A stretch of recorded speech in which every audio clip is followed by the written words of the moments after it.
more Emperor's Children. What? Mustache Twizzly Dweebs? Yes. Yeah. Do you reckon? More than word bearers? Yeah. Because Joe's always got this theory that word bearers are the ultimate mustache twizzling bad guys. Yeah. I just think... They're all like, they're all dick dastardly, like, oh, it was always me. You thought it was someone else, but it was always me. I kind of love word bearers.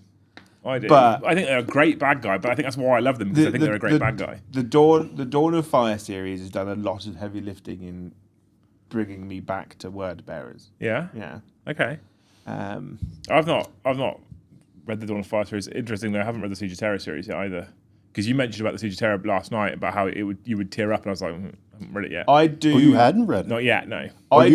You're lucky I respected the spoilers, then. Yeah. Well, I don't care about spoilers. I can enjoy something whilst knowing what's coming, and that doesn't bother me. Heresy, I would do 1 to Legion, and then skip to Unremembered Empire, Pharos, and then skip to Siege of Terror. I might get you to write that down. Yeah. I might actually start from the beginning and just do what you've just said. Yeah. So I can follow the storyline along. Yeah, because the first, from 1 to Legion, that covers all the important stuff. And then everything that kind of comes after that is a bit, Yeah. But Unremembered Lots of filler content about but Legions. Unremembered Empire and the Pharos is basically the reason why the Ultramarines aren't at Terror. It basically covers that for you, and then you're done. I'm interested. Okay, well, I might get you to write that down for me, and I'll copy it into my notes, and I'll actually go through it, because after we spoke last night, I went home. I haven't started listening to it again. I went home and I re-downloaded on Audible Horus Rising. I was like, I'm fucking starting again. Because it's such the first 3 books are such a good The first 3 trilogy. books are... John, do you include the Solar War as part of Siege of Terror? Because I do.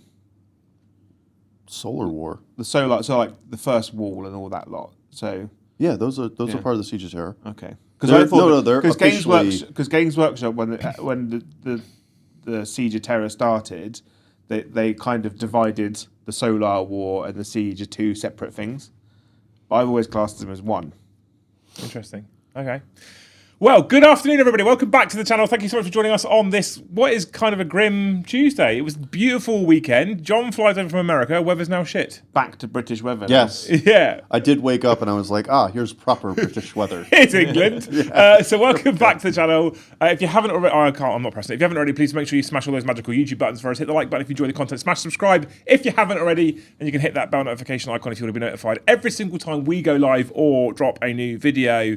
We're back with Mr. John Heresy over here, who has joined us for another day's worth of content. So we've got the talking show today with me and Joe and John, and then in the evening we've got a live game. Is it Imperial Fists or is it Spaceballs again? Have we got enough? You've got enough. Yeah. Okay. You've got enough. Imperial Fist versus Thousand Suns tonight, which Joe will be playing, and I'll be decking for you wonderful people.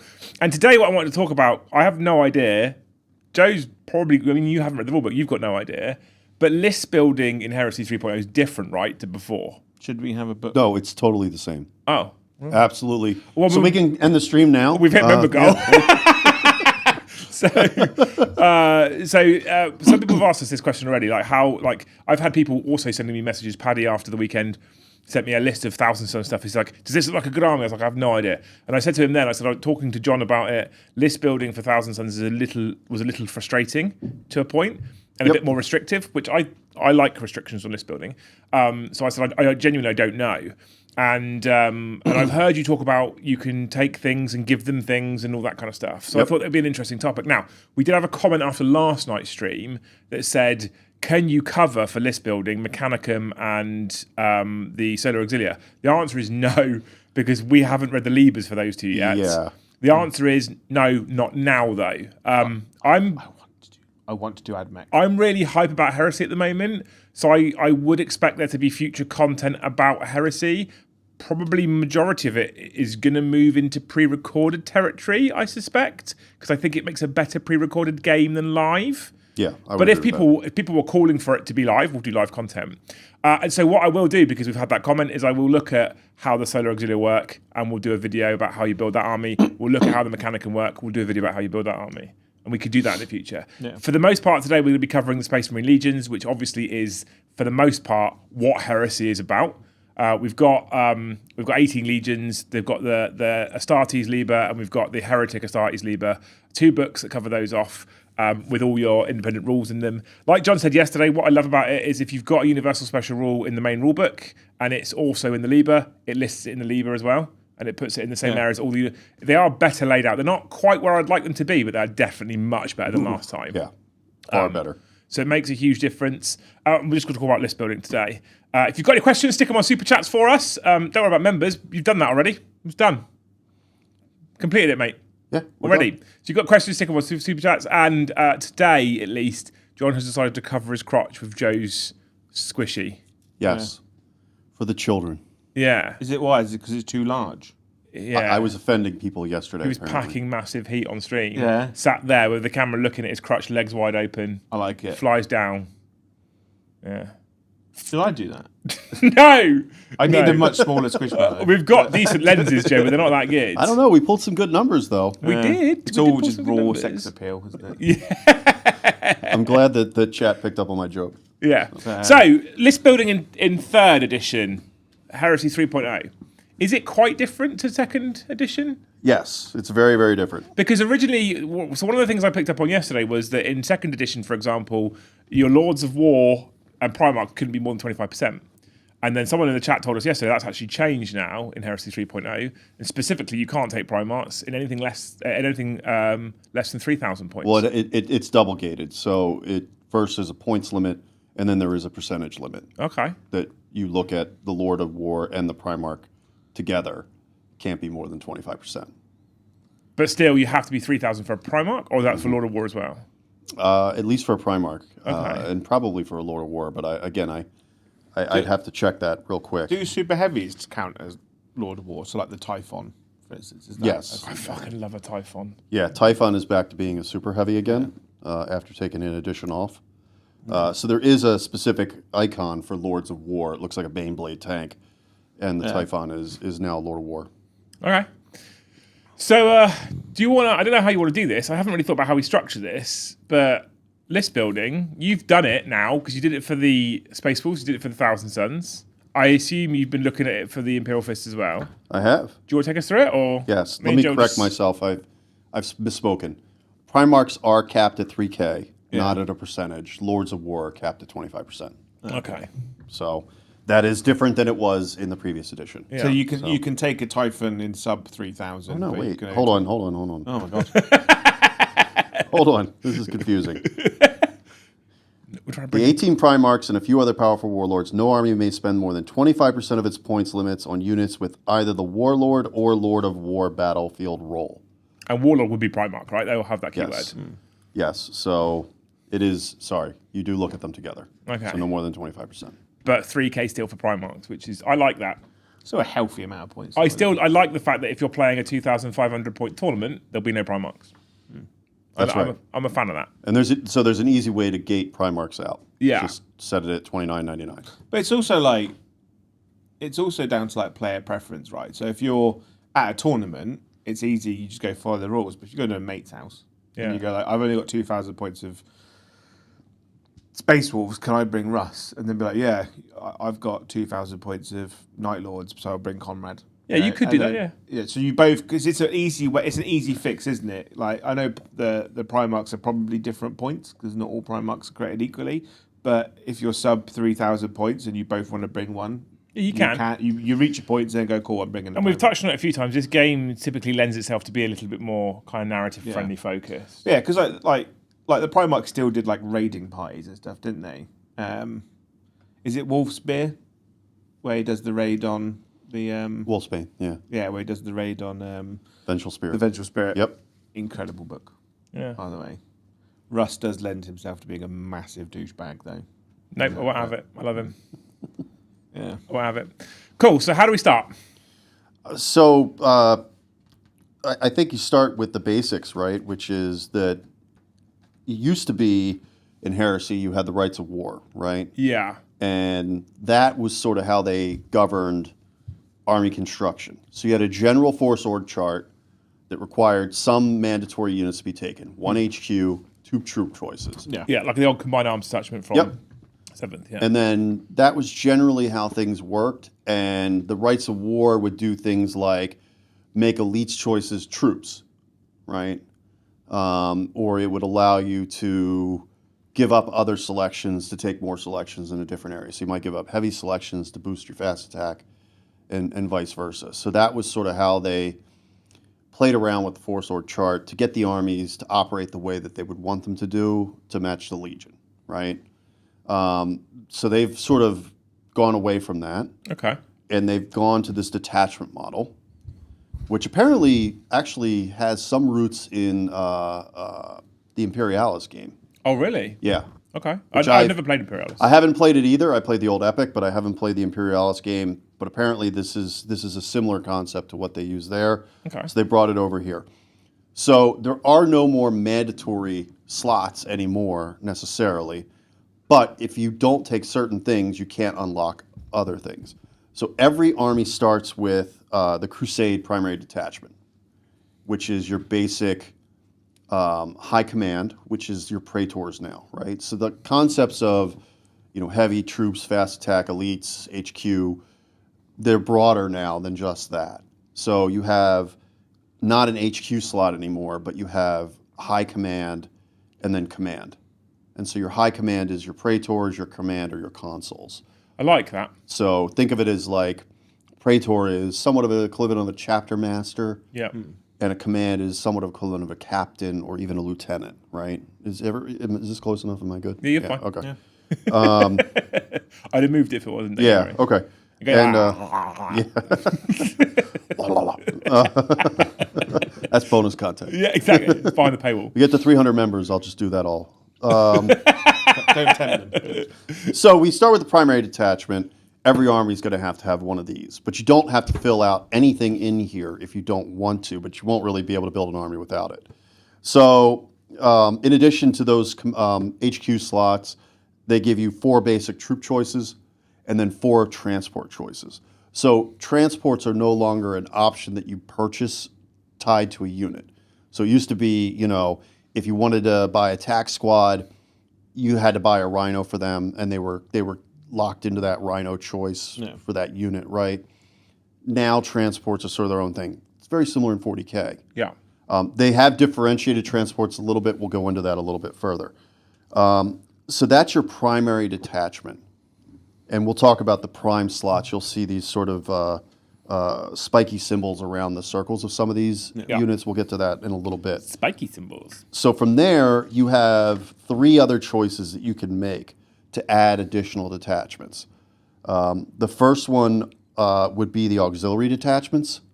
Those are sort of your basic non-elite choices. If you want to unlock more transports, if you want to unlock tactical support squads, right? The squads that could take flamers, the squads that could take plasma guns, those types of things. Those are your tactical supports. Armored supports, pretty logically, your Predators, your Sakarans, your Aquator Bombards, which clearly is going to be a plastic kit of those, the way that they're trying to shoehorn them into a few of these detachments. And then they've split the fast attack into 2, where fast attacks used to be both sort of speeders and Xiphons, as well as foot fast units such as scouts and recon troops, seekers, those types of things. They're now split between 2 different types of detachments. First Strike and Combat Pioneer. So Combat Pioneer is where your seeker squads are going to go, and your First Strikes are going to be your speeders, your Xiphons, things of that nature. And then they put the Terminators into what's called Shock Assault, but they're not exclusively Terminators, but they are generally Terminator units. These are your heavy combat type units, right? Your again, Terminators, your common ones, but there's also some other heavier type units that are in there that aren't Terminators. And then heavy support. This is your Dreadnoughts. So this was an area that, and I've talked about this on a couple streams, in 2.0 that was sort of difficult to balance, which was the Dreadnoughts. And the Dreadnoughts filled both the elite and the heavy roles. So you could stack Dreadnoughts pretty heavily into a standard force org chart in 2.0. You could easily put 6, 7 dreadnoughts in there if you wanted to. Wasn't there a right of war that allowed you to put even more in as well? Originally? Yes, In the early days? there was. I can't remember if because dreadnoughts were so difficult to deal with in second. There was definitely in first edition. There was Well, you could do an entire dreadnought army in Yes. drop pods. couldn't you? Fury of the Ancients. Yeah. yeah. Yeah. You could do Fury of the Ancients as a stock right of war. You also could take this guy called a Mortificator, which was a console upgrade that would basically walk around and join dreadnoughts and repair them and take care of them. And it was a fun army to play and play against when it was a vehicle, as long as you knew you were playing it. And second, they kind of got away from that because, again, they were hard to balance. So the way that and you could take them in maniples, not maniples, Squads. in squads, basically. But then those squads, immediately upon start of the first turn, became separate units. Yeah. It was bizarre. So you could take 3 units of 3 Leviathans. You had to deploy them together. They had, in coherency was 4 inches for them. Yeah. You had to deploy them together, but as soon as the game started, they were separate units. So you could really pile up a lot of dreadnoughts if you wanted to. So now dreadnoughts are locked into heavy support, which is 1 detachment.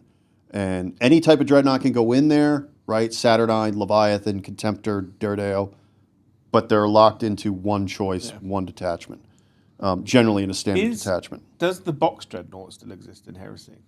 We'll find out when the PDF comes out. Yeah. The Castaferum box knot does not have an entry in the Libers. That makes me sad. Yeah. I don't think it did in 2.0 either, though. It was a Really? PDF, I'm pretty sure. Pretty sure. I thought it was still in 2.0, but I didn't play much of 2.0. I can't remember off the top of my head. because I had a lot of box dreadnoughts in the first ones, fighting my Iron Warriors and stuff. It was definitely a PDF, though, Yeah. for sure. You could take them. I suspect it'll continue to be a PDF. So those are your basic auxiliary detachments. Then you have what are known as your apex detachments. The apex detachments can be unlocked only by a Praetor. Okay. So Praetor can unlock an auxiliary detachment and an apex detachment. Consuls can only unlock auxiliary Is it detachments. 1 Praetor per detachment, or does 1 Praetor unlock the options from both? So 1 Praetor per primary detachment. Okay. So you generally are only going to have 1 Praetor in an army. Yeah. I love it. I love it. Yes. 1 More of Praetor, that. generally. And the apex detachments are retinues, right? Officer cadres. So if you want to open up more than the 3 basic consoles, Yep. you can open up 2 more here, which then allows you to unlock more auxiliary detachments. And then Army Vanguard. These are generally your elite units. And so we'll talk a little bit more about that and some of the frustrations that I've found in putting together the Thousand Sons. Yeah. In terms of how they've categorized some units as elites, which would go in Army Vanguard, and how they've characterized some as shock assault, and also how they have not characterized some of these units as retinues that you would think logically would be. So that's auxiliary and apex, okay? There's also 3 other types of detachments that you can take that don't cost anything, but are very specialized. The first one is the Warlord detachment. This is where you take Primarchs. Yep. And logically, you can take a Primarch, a retinue, and a heavy transport, which would be a Spartan or a Land Raider. So if you think about it, that makes sense, right? Yeah. A Primarch with a retinue in a box driving across the battlefield, right? Yeah. That makes logical sense. That's a good detachment. The other is a Lord of War detachment. You could take 2 Lords of War in this detachment. Obviously, this is going to be bigger games because, again, you are locked at 25%, right? So if you want to take 2 Baneblades, it's probably going to be like a 5,000, 6,000 point game, right? I don't know exactly off the top of my head how much a Baneblade is, but it's going to be a big, big game. The falchion's coming out in plastic, isn't it? The Fellblade is. The Fellblade, The Fellblade. yeah. That's the Yep. one they That made me come. Fucking love a Fellblade, but I didn't want to put together that size resin kit. No, I'll get a plastic one. And then the third and final of these additional detachments that don't require any command point or any slot points is an allied detachment. Okay. There is no more concept. If you remember in first and second edition, there was the allies chart, distrusted, blood brothers, whatever. That concept is gone now. Could they add it back in some of the the smaller books that they're going to do, to bring that concept back, because I do think that was a pretty flavorful Yeah, I think concept that was really, really good. Yeah. Because as an optional rule. when you remove limitations like that, you end up with stuff that isn't narrative. Like librarians and Black Templars. Yeah. Having some armies that don't have a good relationship with each other, fight like a traitor and a loyalist working together in the same army. Although the rules allow it, it shouldn't really. I mean, it could be argued though that it depends on the narrative you're trying to forge, right? So if you're playing Horus Ascended alongside Sanguinius, right? Cool, that shouldn't happen. That's fine. I'm okay with that. But if you're playing World Eaters alongside Ultramarines, but your World Eaters happen to be painted in the original white, and they are they've broken away and gone, no, we're not doing this nutter stuff. Yeah. Then I guess that you could argue narratively that there is a way that you can make it work. Yeah, but but you wouldn't have Ultramarines with word bearers with loads of Gav Warback. No, quite exactly. So I think you do need some level of restrictions, but perhaps you can be a bit freer with it overall. Yeah. Perhaps, I don't know. But is there a distinguishing line between traitors and loyalists in the Allies matrix? That's what there is no matrix. I was just checking to see. Yeah.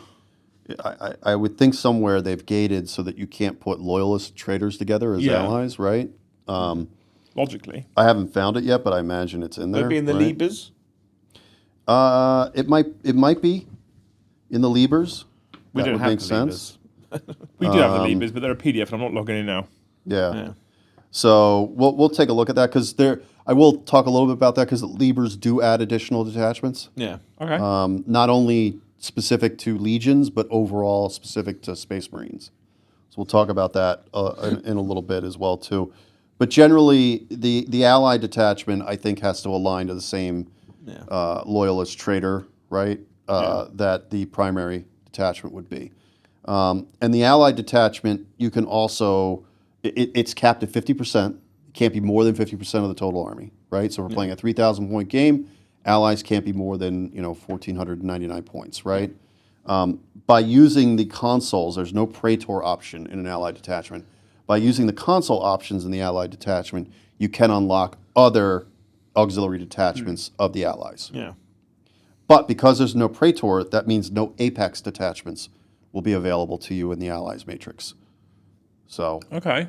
Nicely thought out. Yes. Yeah. I suppose it means that you can then scale your games narratively, right? So if you're playing 1,500 to 2,000 points, there's not a high chance that someone like a Praetor is going to be around, but you will have a console leading them as a lower level hero, which means that he's going to have a more limited pool of resources than someone higher up.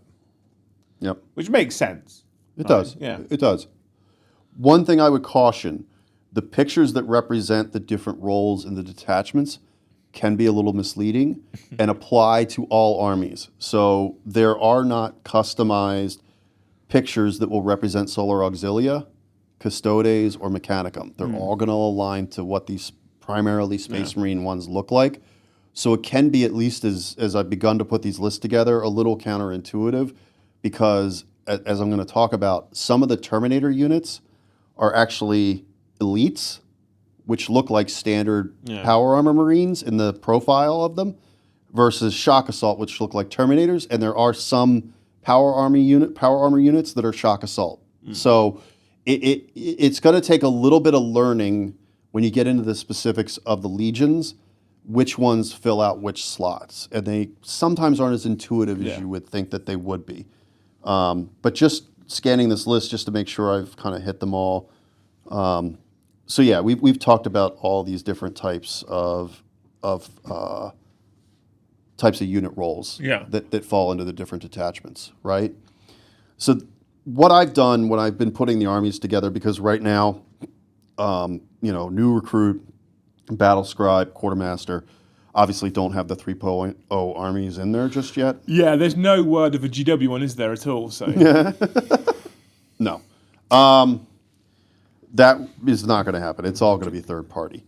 All due respect to James, but yeah. So for now, the thing that I've been doing is I've been starting with the primary detachments and just sort of writing down the number of detachment points on the side that each choice that I'm picking generates. Yeah. Right? Yeah. So that I can then know how many detachments I can buy. There is also an interesting concept that GW put into this to allow you to have even more than the standard types of detachments.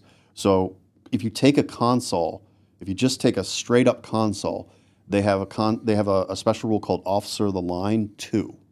What that means is instead of unlocking one auxiliary detachment, they unlock 2. Yeah. So if you were to take a Praetor and 3 generic consoles, you would be able to unlock 7 detachments from that. So if you wanted to take 7 dreadnoughts, Yeah. you can. Is there a minimum for each detachment? Do they have minimum requirements, or No, there's no. it's just this is what you then gain access to? You could take a primary detachment and no troops if you wanted to. Okay. Just fill it with HQs. Okay. The one thing I would say, I mean, it's mandatory in the sense of like, how else would you build the army? Is you are going to have to take Praetors and consoles to unlock the other auxiliary detachments. Are there many points? Are there Like, many is there- points? yeah, is there like the is there a the high standard tax? bog standard console is about 80 points. The Praetor is $140, something like that. Now keep in mind the standard console. This is crazy. The standard console just comes with a bolter, a bolt pistol, and a standard close combat weapon. Yeah. It doesn't come with a power weapon or anything like that. Do you still have to pay for its like training, as it were? So do you have to pay like points to make it a chaplain or a librarian? No, those are now individual entries Yeah. within the rulebook itself. So, and they didn't all port over from 2.0, right? And they actually included some that were in the campaign books in 2.0, so that the Opte and the Overseer were brought in to the main entries for 3.0, where before they weren't in the original starting book. So you basically have, and I'm not gonna get it 100%, right? But you've got a bog standard console, and you can take the console and Terminator armor if you want to as well. You have Chaplain, which ironically the Chaplain doesn't do anything. He just has really better leadership. He doesn't have hatred. He doesn't have any kind of rule that he gives to the squad. Yeah, because it used to be Zealot, which was all hatred, which is reroll hit rolls. But what do we not have in 3.0? Yeah, We don't rerolls have roll. anymore, yeah. Now hatred does exist. It's much more limited. It's +1 to wound with whatever you hate. Yeah. So if you hate command squads like Alpha Legion headhunters do, you'll get +1 to wound on those targets. Oh, okay. And I don't want to turn this into a console review, and we can come back and talk about that if we have more time. But generally, the HQs, the what you would think of as the HQs, are how you unlock the detachments. And just keep track of which types of consoles you have, which types of Praetors you have. Will tell you how many points you have to spend on these. But to get the Warlord, Lord of War, and Allied detachments, you don't have to spend anything. They come free. Okay. They're free of charge. And so, generally speaking, once you have that, then you're going to want to determine, like, all right, what army am I playing? Am I playing Space Marines? Am I playing Guard or Auxilia? Am I playing Mechanicum? Because then there are standard detachments that are added into those books. So, for example, Marines have a detachment for apothecaries. So apothecaries are a type of support unit, so they would fall under tactical support for an auxiliary detachment out of the main rule book. But there's only 2 slots that they would fall into, because there's only 2 supports that come in the tactical support. Well, you might want to take more than 2 apothecaries. The detachment in the Space Marine book, I believe, is 6 apothecaries that you can take. They also have the similar detachment for Tech Marines.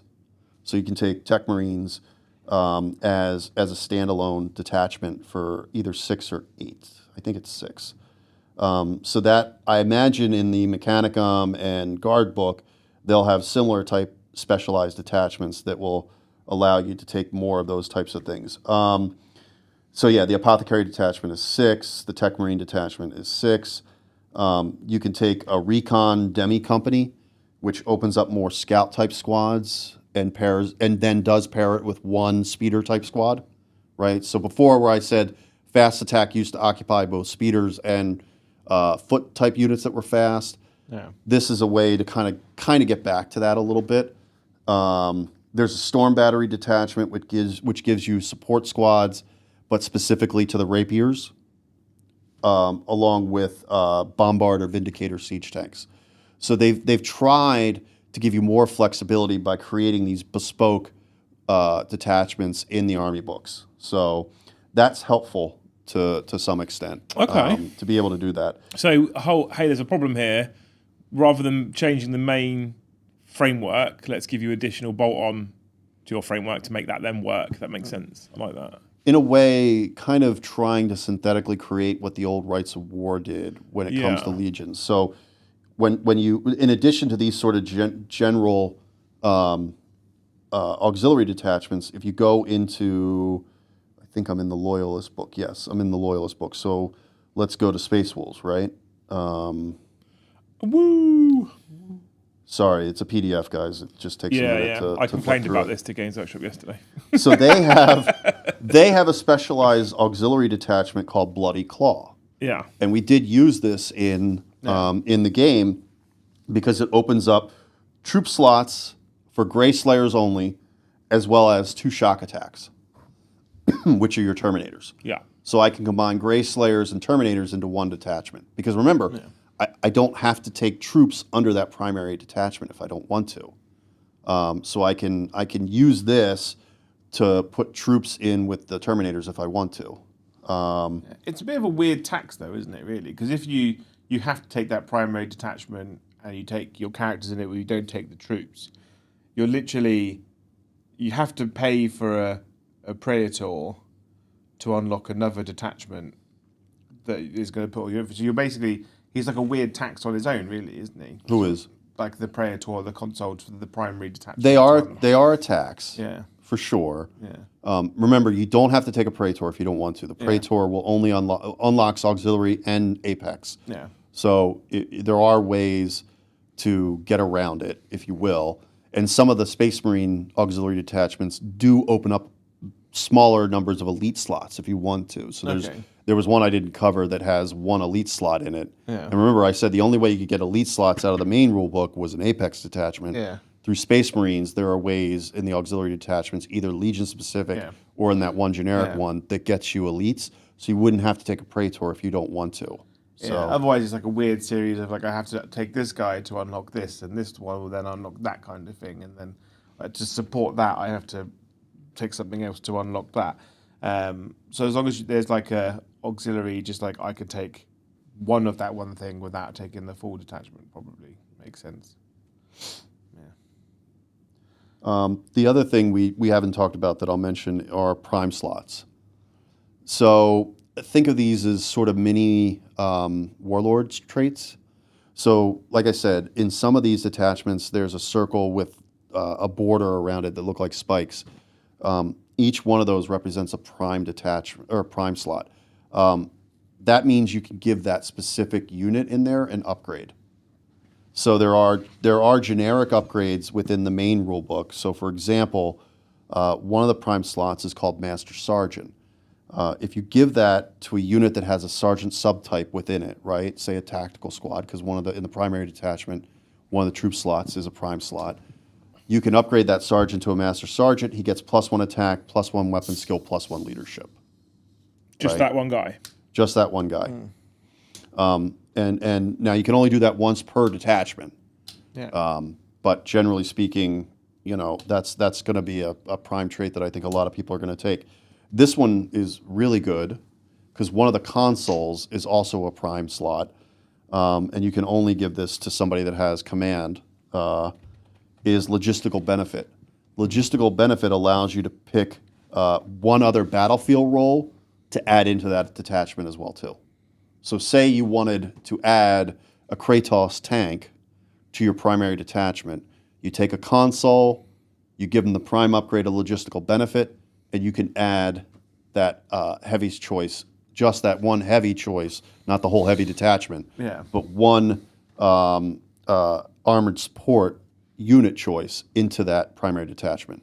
Are those prime upgrades points, or are they you can just take them? They're free. Okay. They're free. Right, I don't want to poo-poo the internet right now, but there's been a lot of complaining about how people's armies just aren't viable anymore because they're like, I don't own this specific character or I don't have this. There are ways in army building to get around the you don't have to take a whole detachment. You just take a console and it unlocks this, or there is an upgrade you can put on someone to get it. So for instance, someone bought a Kratos on a whim, but they haven't got another character to unlock it. There is an upgrade to take that means that you can still take it. Yes. Yeah. So you could take a generic console that has Officer of the Line, that'll give you 2 detachments, make them prime. He can give you 1 battlefield role choice to add in. So it's almost like 2.5 detachments, maybe 2.25, depending on how you want to look at it. So there are things in there to. Is there any way you can do this without taking consoles and Praetors, or are they a must-take now? No, you have without the consoles and Praetors, you can't unlock the detachments. So there's no ways within White Scars where you could go, actually, I don't want to take anyone on foot. No. Well, let's wait to see the PDFs to see if they put Praetors and consoles back on bikes. Now, they did put Praetors and consoles on jetpacks. So, in that sense, you're anti-grav because you have jetpacks. Yeah. But yeah, you're going to be taking HQs, right? You're going to be taking... I mean, for me personally, I don't have a problem with it, but then I've never been a super keen White Scars player who wants to run an all-bike army. So for me personally, having a foot command makes sense to a functioning force. But I know that some people are going to want to have run a full bike army. I've seen people in 2.0 run full bike army specifically of White Scars. And I think that maybe sucks a little bit that they now will have to take a console to do the rest of their bikes. And they're like, but this random character now who's just stood there so I could get all my bikes in. From what I heard about people running White Scars, all bike armies, I felt like they were already handicapping themselves. Well, Yeah, but irrelevant though. The point is, Heresy is a more narrative game, so you want to be able to play your Legion narratively. Yeah. I have to think, I would hope, one of two things. The PDF is going to solve a lot of these White Scar issues. You mean the Legends type document? Yeah. Sorry, the Legends. Well, the Legacy. I want to be clear. Legacy, yeah, not Legends. It's called Legacy and Heresy, and it is still allowed to be used in official events. It is not Legends. I don't want to confuse anybody and make them think that their units aren't going to be official. Yeah. We don't know what's going to be in the PDF. I have to think that at least some element of mobility is going to be given back to Praetors and consoles in there. If not, there are the journals that are going to be done. I have to think that when they get to White Scars, and hopefully they don't wait too long, that they're going to give you the mobility back. If I was a betting man, and we have no information, to be clear, before I don't want to get anyone's hopes up. Yeah, we're not being cute. I don't want to get hopes up. And I have complained about this as well. For them to not have given us the legacy rules, is that what you call them, legacy? Legacy. It's for them to not have given us the legacy rules, I think, is a mistake, right? Because we now are going off of what these books say. There is if I was a betting man, I suggest that consoles and Praetors on bikes will be in the legacy rules. I would hope so. And I would suggest that they will then fill those slots. You have a console in a slot. There's your bike. Off you go. You can take your bike. And let's be honest, right? That legacy folder, I'm assuming, is going to be a free downloadable PDF. Yeah, it is free downloadable. What's the? So obviously we're in the preview 2-week period now, right? By not releasing it until 10 o'clock on the Saturday when the box set you could get your hands on it in the shop, right? It's like a really weird system of gaslighting on players. It is because like what Heresy players are basically going through now is like you get to work at 9 o'clock in the morning and your missus goes, when you get home, we need to have a talk. Yeah. Right? And then, you have to spend 8 to 10 hours going, what the fuck have I done wrong? I just panicked a little bit when you said that. Yeah. It's like, we need to have a serious, it's like, can you not message me? Stop saying it. Yeah, it's like can you, like you message like, what does I do? And they're like, you have to wait till we get home. It's that serious. And you're like, shit, right? Yeah. And that's what every Heresy player is going through now. Yeah, because we don't know. We don't know. And they could have at least given it to us so we can go, don't panic. Yeah. It's fixed in the legacy document. Or we can go, panic. They could have just given us the table of contents, actually. Yeah. If they were worried about the units releasing wholesale, which I can understand since things have leaked, you could at least just give us the table of contents. That would probably go a long way. And this 2-week period, like these 2-week pre-order periods, right, are can make or break a codex release or an edition release, because this 2-week period of not knowing, where people go, the sky is falling, everything I've heard is bad. Oh, yeah, I mean... my army is like the amount of Heresy armies on Facebook Marketplace and eBay now is mental. Let's be very good honest, ones? right? Because, they're cheap. Are there any good ones right now? Let's Probably, be honest, probably. right? Wargamers don't normally have reasonable proportionate responses, do they? Well, no, it's Let's be honest. That's not a thing that happens. It's immediate, impatient, and incredibly emotional. They fucked me. Games Workshop are the worst. They're evil. This is the worst thing ever. This is terrible. I will listen to nobody else. This is the worst. Yeah. That's what happens all the time. But I do get it. Like, this hobby and this game is an escape from reality. Life is hard, whichever country you're from at the moment. Everyone's only got a certain amount of money, and if you've been in Heresy from first edition, you've invested a vast amount of time and emotion and love into the army that you're building, right? Whether someone else thinks that your army is built and painted terribly, a lot of people will still be prideful of what they've achieved. And then when Games Workshop goes, well, the last 5 years of your life have been a waste and you can't use any of this. Like, I feel like people are deserving to have that emotional overreaction, because they're like, what do you mean, like, I've wasted all my time? Yeah, well, and I get it. And John and I spoke yesterday, and I said it on last night's stream as well, that one of the biggest issues Games Workshop has, from my perspective, is its communication. Its communication, either via the influencers or direct to customer, is shit. And it's always been shit. And I think that if at the very least they either put some content out there or communicated directly with their audience and say, this is what we've done, this is why we've done it, and gave you the information, or at the very least called us in for calls, gave us the information, and then allowed us to fed that out into the audience and say, this is why they've done it. It doesn't solve the problem. No. It doesn't reduce 100% of the rage, but being informed normally removes 50% of the anger. But with that information, so that it went on pre-order at 10 o'clock on Saturday, and what happens, right, is people go, I don't know what I could put into my army. Yeah. And people, when they look at a new edition, they don't just look at the army that they already have, they look at the armies they want to do. Do you think it's done on purpose to sell the box? Well, maybe. But the thing is, though, right? It's almost like fearing you into buying the new box. But it's not. It does the opposite. I think it loses them money. I think it does as well. I think the actual end result is what you're saying. Yeah. And what I'm saying is, do you think the tactic is to kind of scare people into, my bike army might not be viable, I'll buy the Saturnine box? I think someone thinks that, and I think they're wrong, because what people are going now is like, well, I'm not going to buy the box because I don't know how to build the units inside. I don't know what's legal. Yeah, and I have to wait. I have to wait the 2 weeks to receive the stuff. And what thing is, though, I've seen already, people have gone, I'm excited for the new edition of 40k. So what I'm going to do is buy the previous Heresy box. I've always thought about doing, I've always wanted to do White Scars, right? So someone goes, okay, I'll buy all the bikes. I'll make a cool command squad. I'll build some characters. I'll spend hundreds of pounds on this army. And then Games Workshop go, well, all that time and money you've spent, you've now wasted and you can't get a refund. And then what happens is that person goes, cool, I'll sell that and I won't invest in Heresy again. I mean, that... It sucks, Yeah. and I think whenever Games Workshop take anything away from people, it's negative and it's bad. Yeah. But when you know if you knew a new edition's coming, you're like, I'm going to build a whole army for a new edition, and you pay. Here's my honest 10 cents, right? Yeah.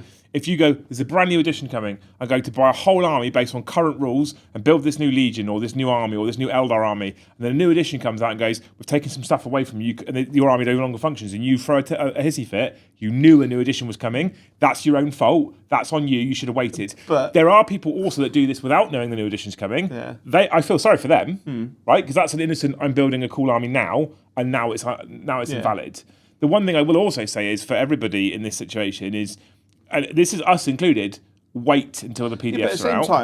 At the same time, right, you've got Space Wolves, right? So say you go, the new box set's coming out, I want to do Space Wolves, I'm going to pick up, because I know they're probably not going to change, I'm going to pick up Russ, I'm going to pick up the Praetors, I'm going to pick up the Terminators, because I can build those and paint those in advance, so when the box set arrives, I can do that. Yeah. And then new rules come out, And those Space Wolf Terminators come with combi weapons, don't they?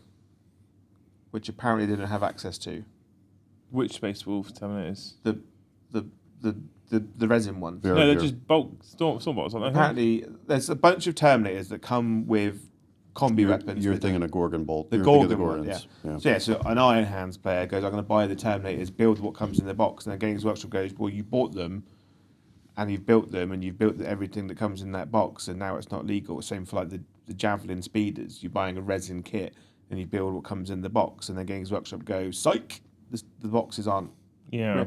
When you buy and build what comes in the box, and then Games Workshop tell you that's wrong, like say for instance you bought Tartarus Terminators. You buy the old box set that came with the Tartarus Terminators because you saw it cheap on Facebook, and you go, "Cool, I just build what's in the box," because they're not going to change that because they sell Tartarus Terminators on the Games Workshop website. Psych. Yeah, and they're like, "Nope." Yeah, my current. I think it's currently shit. However, I think it's currently shit without being fully informed. Yeah. So I want to see what comes out of this legacy document. And what I'm concerned about with the legacy document is when we move to 4.0 or 5.0, whether some of those things then start to disappear and they're just sort of preparing you that they're going to be phased out. But at least prepared, means that you can kind of go, I know I've got an infinite amount of time or a finite amount of time with this army now and with these units, and they're going to be phased out. At least it's not having the rug whipped around you. That's better. Yeah. But they haven't given us that information right now. When 10th edition launched, they said that for 2 weeks, because it was like a month pre-order, wasn't it? Something insane, wasn't it? Like for 2 weeks, you were only allowed to use the contents of the 10th edition box as a previewer. Yeah, right. You can't use anything else from that was even though we had the rules for other units. They were like, you can only use what comes in the box, and they're like, well, what can we take? What comes in the contents of the box and times that by 2 or 3 to get 2,000 points, but we're only using 3 of each unit. Like I'm using 60 gaunts, but 20. They're like, no, you can only use the exact contents of that box, which created really boring content. Sometimes they're a joy to work. It was great content, right? And it's like, awesome. If they weren't giving the PDF on the legacy units, that kind of makes sense because you're only previewing the box because that's what the not sponsored content, but that's what the content is. Sure. Right? If they did that now, they were like, when you preview Saturnine, you could only play games of Horus Heresy with the contents of Saturnine. Right? And they were like, we'll send you 2. So you've got 2 armies that are identical, but you can still only use the content. And no one is allowed to talk about anything outside of that box set for the preview window. I would understand that. But because they've said you can use everything that's in the Libers, but you can't really discuss, like, what's not in it. Well, we can't discuss legacy because we don't know. Yeah, we haven't got the information. You can't discuss legacy because you don't know, and people are going to ask you the questions, and you're like, well, I don't know because it's only let me clear something out because I think there's a little confusion in chat. So the legacy PDF is units that were created in 1.0 and 1.5 that did not get ported over to the print books, but GW still supported. So they were called the legacy units, and it's about 100 units between everything. So when we talk about the legacy update, we're talking about that PDF getting updated. We don't know what's in it, and all they've said is they're going to issue it, but we don't know what's in it. The existence of the legacy file doesn't make sense to me, right? Because it's not legends. They're not going away. You can still use them. They're still tournament legal, right? Yep. Why create the PDF in the first place and not just have them in the books? Because listen, this I will be sympathetic to GW for. Yeah. The book can't be $200. No, and it can't be 400 pages long. Yeah. Like, I get why they did it, right? I respect why they did it. The fact that they're still supporting them, honestly, I don't care if they put it on fucking toilet paper. Yeah. As long as it's still supported. Versus what they did in 40K where they were like, here's Legends, piss off. Yeah. Right? Like, it's at least still supported. And there's a lot. Listen, they created all these units, and they used to do those exemplary battle reports too that usually had 2 additional units in them. And that was done for every legion. Some even had more than 1 exemplary unit. So there are a lot of units. And listen, I was really ready I wasn't going to be happy about it, but I was really ready for GW to be like, yeah, man, legacies are done. Yeah. Like, we just can't support all that shit. It's a lot of work. And they're to their credit, they're going to keep supporting it. Now, what's in there, I don't know. Yeah. Right? I'm going to be optimistic and assume that it's everything that was. And from what's in the levers, it's also a bit of a potluck, isn't it, really? It is. What that final result will land. Because as we've seen from the levers, like some units can take what's in the box plus additional extras. Some people can only use what's in the box, and some people can't use all the stuff in the box, only parts of it. It's like I do find it a bit crazy that like things like Terminator Command Squads exist, but there's no actual Terminator Command Squad models Yet. yet. I suspect that both Cataphracti and Tartaros are going to get new kits. Yeah. That In your time, have you been to many Heresy events? I went to the last 2 Heresy weekenders that they had. The Games Workshop ran. Yes. Have you done any that Games Workshop haven't run? Or is it just casual Heresy gaming that you've just casual Heresy gaming? And what's the feel that I'm getting from you talking to you over the last few days about this is that the community in general, if you rocked up with a bike scar army, they'll go, cool, let's make it work. So let's reset some things here, because I'm seeing a lot of stuff in chat about people saying their armories are invalidated and all that. So here's the good news about 3.0. The good news is that the core rule set is better than 2.0. That's the good news. The bad news is, they've botched the landing a little bit on the units, right? And they've invalidated a lot of stuff. Right, wrong, or indifferent, they have. That's the bad news. But I suspect and I believe that the community is going to come together and find a way to make those units work. Well, so I Pardo don't. did it, didn't he, with like dreadnoughts and stuff? Pardo's working on one. There's another guy out there that's working on one. And I think in a couple months after release, everybody that thinks that their army is dead and isn't going to be legal anymore, have faith. I think something's going to come along that's going to allow you to play those armies. Yeah. Heresy's a hobbyist's game. Yeah. We want to play the game. Listen, again, I love competitive play, and I love 40K. And I there are times when I want to scratch that competitive itch, and it's great. Heresy's not like that. Heresy is, let's have a good experience, right? Like, let's challenge each other. Let's challenge each other. Let's try and think outside the box. Let's have a good, fun, competitive match. But ultimately, the idea is that we both walk away with a good experience, right? And tabling somebody in turn 1 or turn 2 in Heresy isn't exactly a good experience. People are going to work with you to get to the right answer. And Heresy is much more organized in the UK than it is in the US. It breaks my heart all the time to see all these events being posted in Heresy Hammer Heresy Hammer and SM Battle Reports, and they're 3,000 miles away, right? In the U.S., we're not quite as well organized. It's much, it's just more pockets, and it's harder to get to. I suspect that the UK Heresy community is going to take care of that now. And I hear you. Should the community have to take this responsibility on? No. GW should know better. They shouldn't do this to a game like Heresy. Having said that, what other option do we have? No, and I agree with you. And the thing is, I think it isn't the community's responsibility. I think it is GW's responsibility to fix the issues. And I think it's Games Workshop's responsibility to release something competent and usable in the first instance. However, what I will say is the Heresy community, for the most part, are quite lucky that the community will course correct, because the 40k community doesn't do that. No. The 40k community, specifically because it's quite competitively focused, goes, these are the rules, this is what we're playing. Yeah, and then you go to an event, and a ridiculously overly powered army will walk all 6 games and win the tournament, and then Games Workshop go, that's a problem. So I think that it's not an ideal solution. It's not the perfect solution. It's just a better solution than, for example, 40k has. The other thing that I will go as far as to say, because I'm getting fucking slightly irritated with certain people in chat, is that wargamers hate 2 things, right?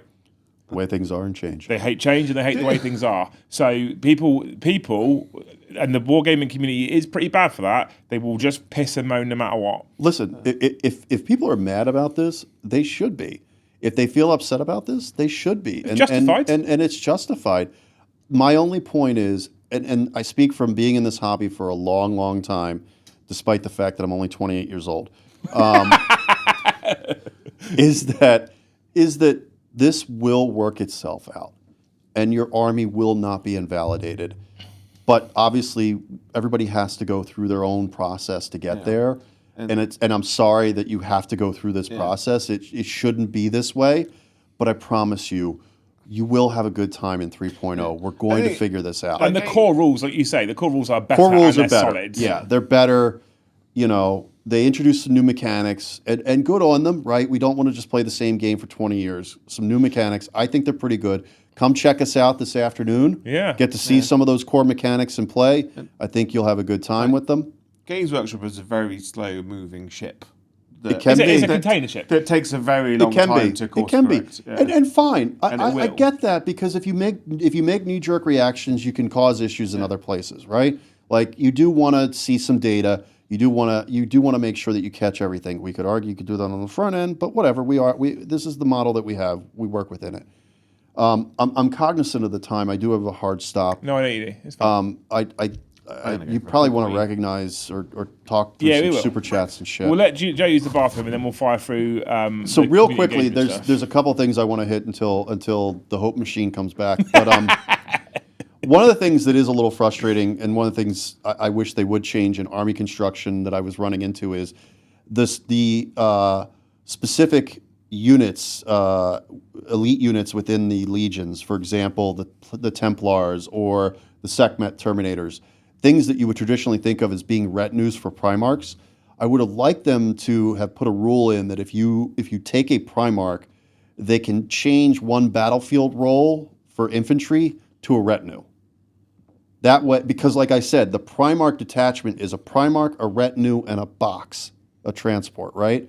The fact that it takes 2 detachments to put a Primarch in with Sekhmet Terminators is a little frustrating. It's a little weird. So again, just pay close attention to the battlefield roles. They may not necessarily line up the way that you think that they would. Oddly enough, they gave Phoenix Terminators retinue. Yeah, it's kind of so. It's just a weird scenario.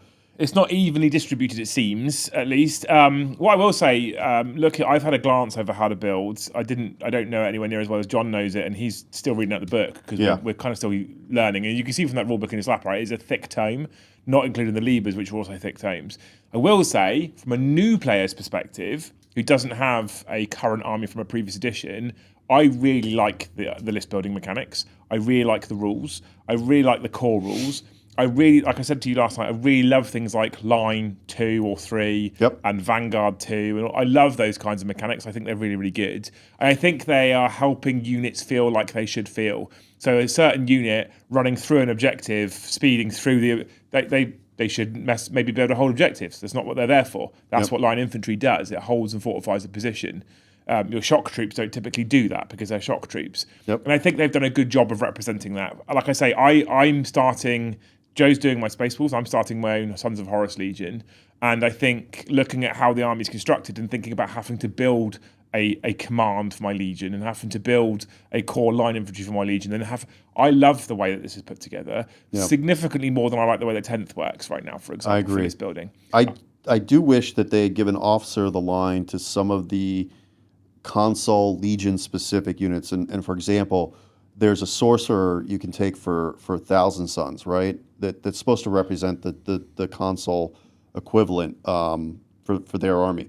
It doesn't have Officer of the Line. So if you want to take a lot of sorcerers and you want to take a varied army of like a little bit of fast attack, a little bit of armor, a little bit of elite, it's difficult to make that all fit. Yeah.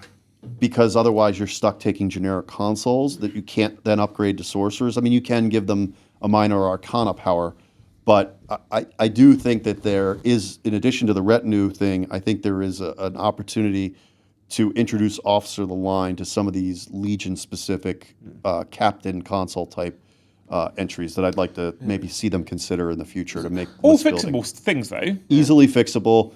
and things that perhaps I wouldn't expect them to catch on the front end. No. With a completely new system, like they're not going to get it 100% right. Again, we could argue it'd be nice if they did these rules beta and release them to the community to work this all out, but so on and so forth. And otherwise, here we are. Yeah. But again, cognizant of people have questions and stuff like that, and I don't want to shortchange anybody. Someone said earlier, like running a bike army is like an instant loss. Is it Vanguard, where if you take a objective off someone with a specific unit, they gain more points? Yes.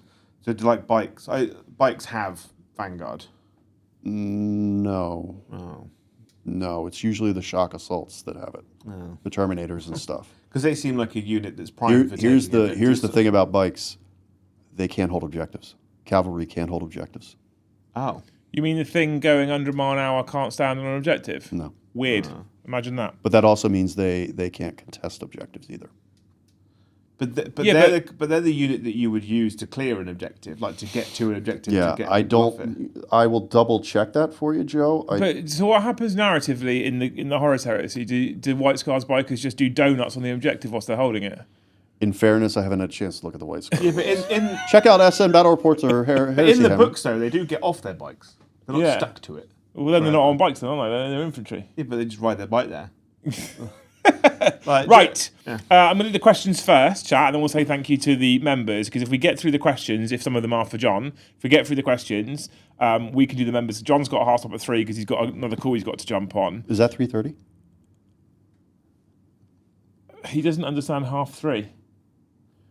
Okay. I said 10:30 to him, He doesn't and he understand, was is like, "Is that not like half time or half day?" Yeah, 10:30 is half an hour past 10 o'clock. Yeah. That's weird. It's not weird. It's not weird. Right. Okay. Livey Panda, thank you for the $10. John doing his best Basic Instinct impression. Yeah. Loving the Heresy content. Hashtag bombardment. Get John in a little red dress. Yeah. Have you got a little red dress? We wear it tonight. If you donate enough members, I'll wear a little red dress on. Don't, because Joe said if you don't have enough members, he'll dress as a fire slayer, and they're still waiting. Still waiting, Dick. Well, we're not playing Age of Sigmar, so Thanks. Well, I'll do a one-off game to see you in that outfit. I'll sponsor an Age of Sigmar game. There we go. We're here. Thank you, Livey Panda, for the $10. You're a legend. Thank you, Farmer George, for the 5. Release the package, Daddy John Warhammer. Last night's stream has tipped my hand towards 3.0. So we are doing a good job convincing people that 3.0. I was looking in the Thanes this morning, actually, going through some of last night's chat. There's a fair few of them in there that have started looking at it now. So They don't have Vanguard. That's so dumb. Because they're the unit you use to clear objectives, so it just makes sense. It is. But I went through the garage and I've discovered, because I was originally going to do Iron Warriors, but then I went through my garage and discovered I have a fuck ton of Horus Heresy stuff in my garage. Oh, I'm sorry. The Outriders do a Vanguard one. Oh, they do? Yeah. Sorry. Go ahead. But not the scimitars. No. The Outriders are the models they don't do anymore as well. So we've got a lot of seeds for, so basically I've got everything apart from the Terminators for Night Lords. So I could do a very good Night Lords army. I'll get the Terminators. And then we've got everyone apart from the Lion for Dark Angels. I'll get the line. And then I've got everything apart from the name characters for Word Bearers. We can do that too. Because I'm soon to have about 30 Gal Vorback. Yeah. So I also have I have all the characters, but none of the units for White Scars. Yeah. Well, neither do chat anymore, apparently. No Iron Warriors. But what's hilarious, I actually converted up a Scimitar command squad for White Scars. Yeah. Well, like I said, it's looking like, alongside you, Farmer George, the Thanes are also starting, some of them at least, to go, they were heresy curious. After Saturday's content, last night's content, they're now going, everyone was clicked by, and they're picking legions. So all we need currently... We need a Thanes event for Heresy. Heresy Thanes event. I think we should Heresy thing. But I'd probably make the box set before you come, because I built that box set and... It takes a while. We'll do something different. No one would play a game. Yeah, it wouldn't be a build and play. No. So all we need is a couple models and maybe like 1 or 2 Saturnine boxes, and we're pretty good for 2 to 3 legions. And Mukasa, thank you for the $5. As more of a niche game, how would you recommend finding people to play with in general? And in Freedomville, Maryland, USA, I am new to 40KT. Stand outside your house with a megaphone. Yeah, come and play Heresy. I mean, I can't answer this one. So they're from Freedom Land. They're from your neck of the woods. Is he from Maryland? He's from Maryland. Yeah. Who is it? Amukasa. I don't think that's their real name. No, I don't But either. So the way I would recommend is usually in your local area there's a Facebook group. yeah. So in Maryland there is a Heresy Facebook group, Maryland Heresy, or something to that effect. I can't remember off the top of my head. You can use and there are people posting in there all the time that say I'm new to the area, looking for Heresy, and you always get some responses to that. There are groups within my area that play Heresy. If you're in the Baltimore area, north of Baltimore, I'm around, right? I'm happy to lend legions to people that want to start out. But my biggest recommendation is just find somebody and play the game. A lot of people talk about playing Heresy and they want to just play the game. Mostly the way I mean, play the game. UK's a little bit smaller, so I don't know if it's as relevant. But I started when I moved back down this area when I left the army the same way that you did, that you just suggested. I use Facebook. Just look for local gaming groups on Facebook. And then I joined a couple, found a couple guys who were, one guy specifically ran a different YouTube channel. That's how I got into the whole YouTube world. But that's how I found opponents to start on our with. Discord, we've got a map, haven't we? On Discord, they're not, I don't know if they're a member, but if you remember on Discord, there is a games near me section and there's a map as well, and you can just put in there. And there probably will be someone nearby. Yeah. So there you go. That's also a good excuse for everyone that is on our Discord. Make sure you go and put if you want to, put where you are on the map. Exactly where you live and your credit card details. Yeah. Ash, thank you for the $2. John, can you pick a number between 1 and 25, please? Why 25? Just pick I'm guessing Custodes. No, I don't know. Pick a number Between 1 and 25.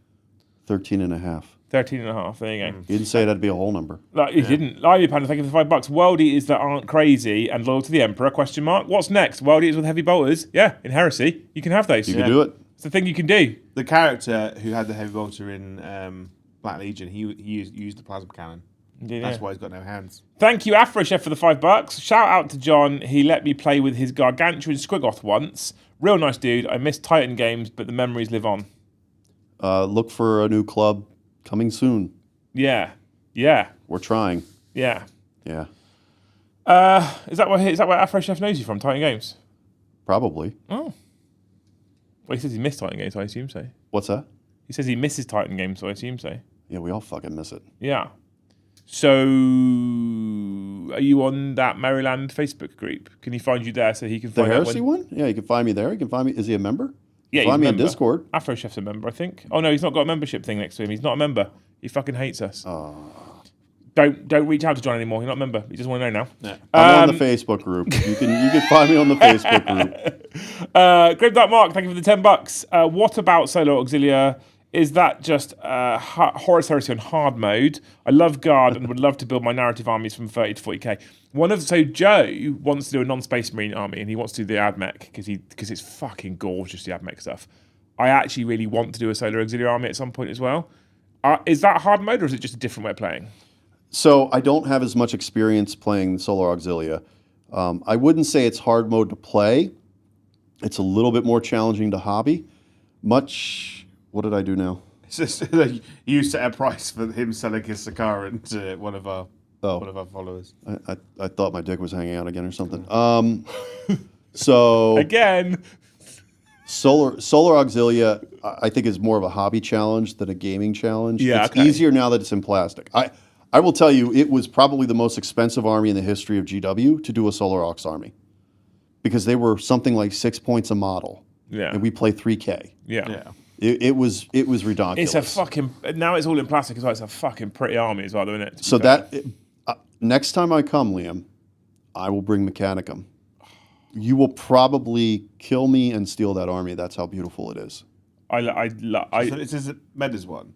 No. I would love to do Mechanicum myself, but Joe's like, I want to do Mechanicum. I'm not going to stop him. So. And I'll bring the Acastus. Yeah, so we've got one each of the big boxes back there. At home, I've got a couple more Heresy stuff. I bought like the fancy text-based lady. I need to get Scoria. Scoria. Mhm. Scoria. That's a beautiful model. That then a model couple is extras on top. outrageous. I apologize, Chad. I wish I had had time to read the books before. We did. We got them late. Yeah, We got them really. We focused on Marines. Yeah. We've only had the Libras for a couple of weeks, if that, and we focus. And there's a lot. They're big. There's a lot of information in them. So we focused on the Space Marines because that's what we were going to showcase. And originally, I'll be honest with you, chat. Partly as well. I thought you flew back today. I didn't realise you flew back tomorrow. I don't know why I thought this. I had it in my head. So I was like, well, the only game we're going to get to do is Saturday. So I was like, just focus on what we're playing on Saturday, nothing else. No, it's fine. I'm driving back tonight.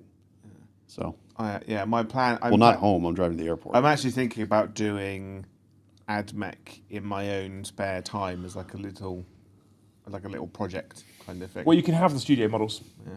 And then, I'll allow it. Right, Joe, have you got your best hope game on? We've got some big ones today. Yeah. So, Evan, thank you for the 1 gifted. You're a legend. Oh. Thank you, Harborn, for 5 gifted memberships. Thank you, Harborn. I hope that you have no turbulent weather for the rest of the year. At least you've got to progressively get better, okay? Thank you, Nightmare, for 10 gifted memberships. I hope, Nightmare, that they open a topless ice cream bar near your house. Well, that's a good one, Joe. You've peaked maybe a bit early there. Ross and Arrow, thank you for 20 gifted memberships. I hope, Rosanna, you get to be the manager of a topless ice cream bar. Okay. Thank you, Roland Bain, for 50 gifted memberships. Yeah, I have peaked, haven't I? Yeah, a little bit, mate. A little bit. I hope, Roland Bain, that you have incredibly nice weather this weekend and someone hires a mega yacht, fully staffed, like bed, breakfast, dinner, lunch, for the entire weekend for you. Oh, okay. That's good. Thank you, Roland Bain. Thank you so much, Brass Scorpion, for 50 more gifted memberships. You need to come. You are not staying on... You're all over the fucking place on this one, aren't you? Yeah, I am, yeah. There's a reason. You'll find out why. Yeah. Brass Scorpion. I hope, Mr. Brass Scorpion, that they release a Brass Scorpion in plastic. And you yes. Yeah. are the first human being on the planet to get one, but you get 3. Yeah, which with their shipping fucking errors is possible. I mean, you'll probably be able to buy it on eBay like 3 months before it's released. Yeah, you see someone just steal it off a lorry, you'll be good. And then finally, because although we've got 186 members, Joe, there's not that many people that gifted, but finally, and the reason why I've left this one till last, because I said we were going to escalate those hopes, and this chap gifted 100 on Saturday. Yeah. Thank you, Matt O'Reilly, for 50 more gifted memberships. Thank you, Matt. I hope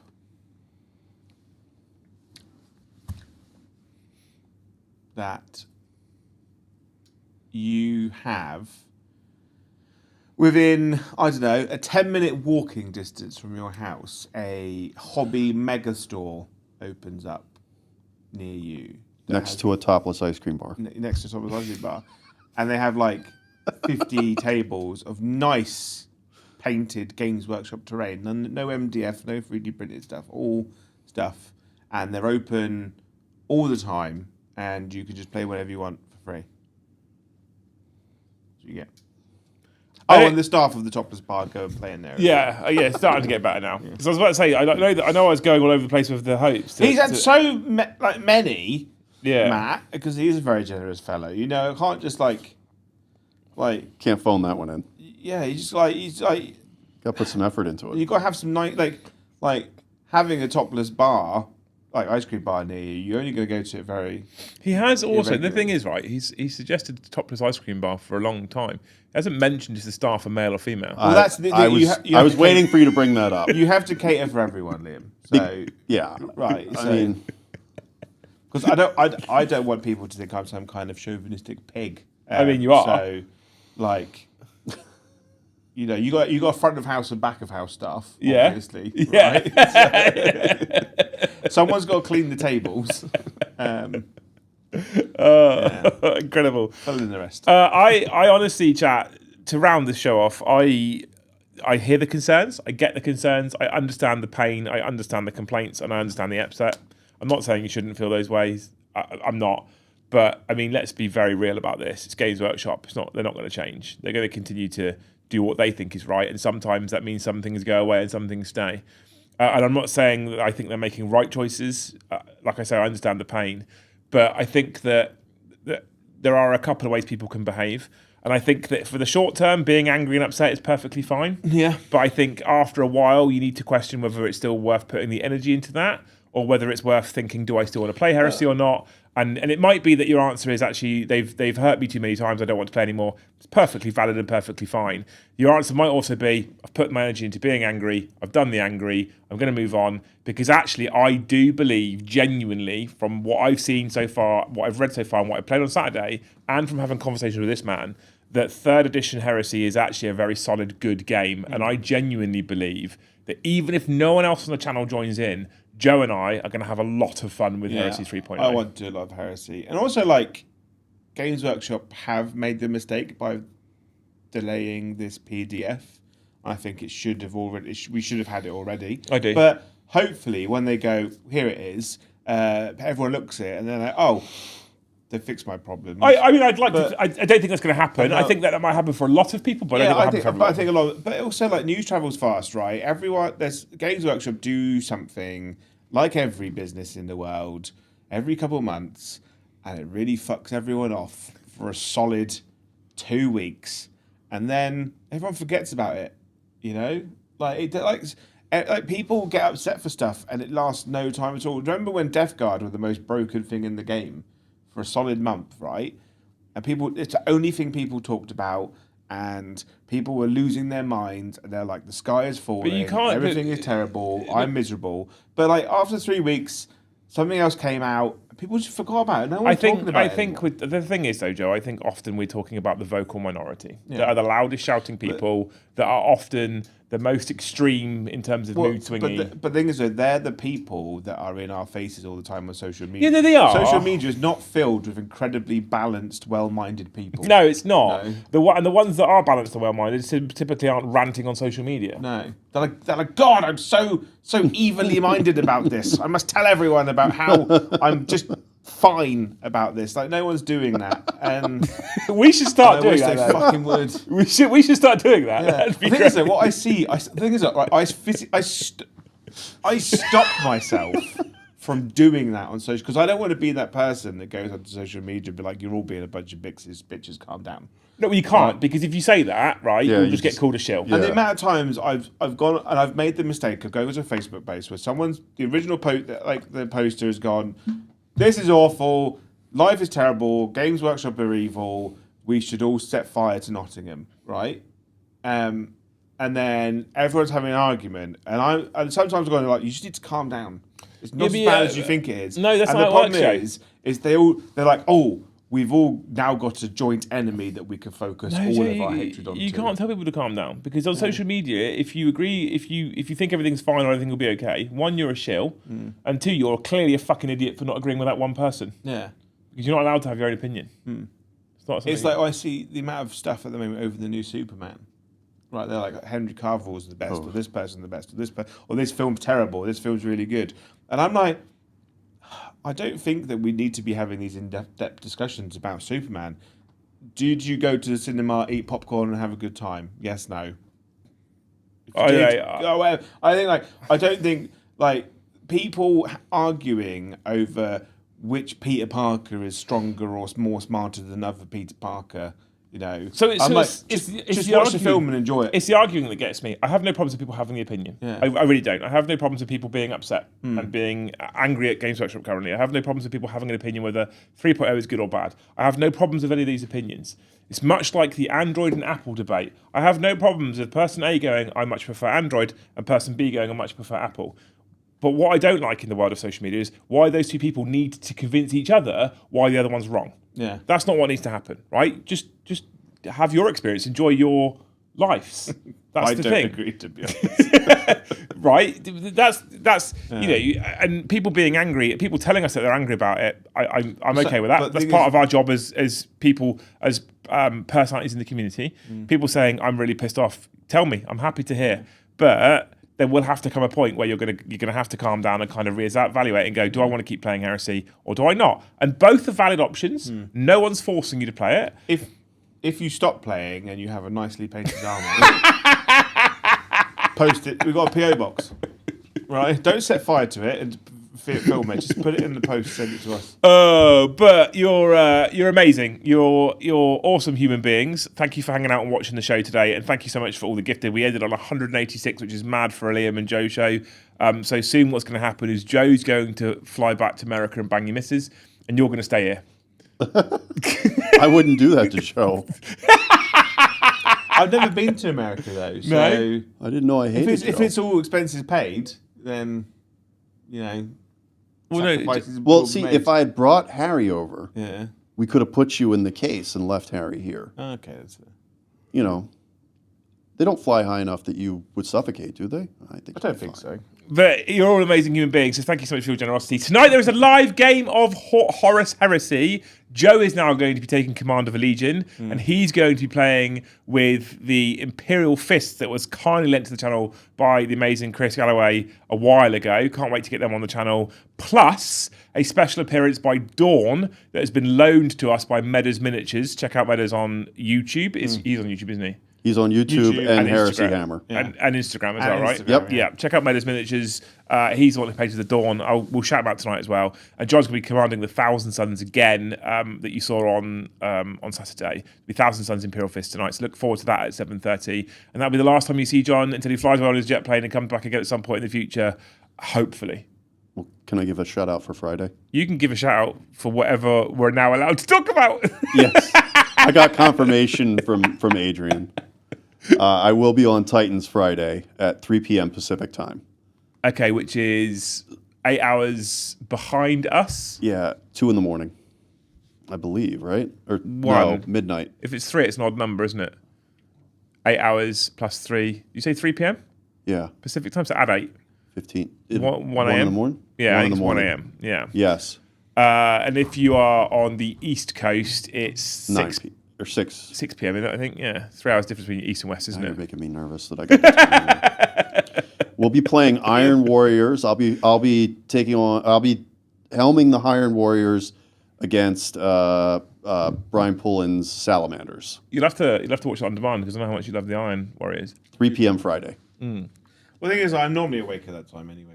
Yeah. Well, when is it? Friday. Yeah. Friday. I won't be able to watch it. Definitely not conflicting with 40K After Dark. So I mean, I can audience dump. I'm at Warhammer World on I don't know if Friday. it'll line up, but it'll be close. Yeah, Joe's at well. So I I'm in finished. Nottingham on Friday. I finished stream on Friday at 10:30. I can audience dump it. People might just leave it sat there for a couple of hours until you go 10 live. is what again? Thank you wonderful human beings. Hopefully we'll see you tonight for the live game of Horus Heresy. You've been amazing. Thanks so much for watching. We'll see you in the next one. Bye, have a wonderful time.